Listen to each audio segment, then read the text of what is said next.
در مورد پرواز تیم داماش گیلان به شهر گشتساران و همچنین بازی مقابل نفت و گاز گشتساران و لغو شدن پرواز یه توضیحاتی رو می‌فرمایید؟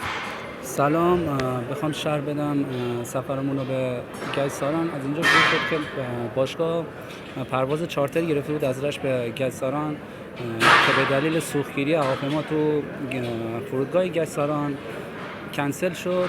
بعد باشگاه هماهنگی لازم با دفتر هواپیمایی انجام داد که ساعت 5 بعد از ظهر ما از تهران پرواز کنیم به شیراز، بعد از شیراز هم با اتوبوس بریم برای گشتساران که ما با اتوبوس از رشت که راه افتادیم سمت تهران 2 ساعت اینکه برسیم به فرودگاه به سرپرست تیممون تماس گرفتن، گفتن که پرواز کنسل شده. ما الان ساعت 6:30 بعد از ظهر تو ترمینال فرودگاه مهرآباد هستیم.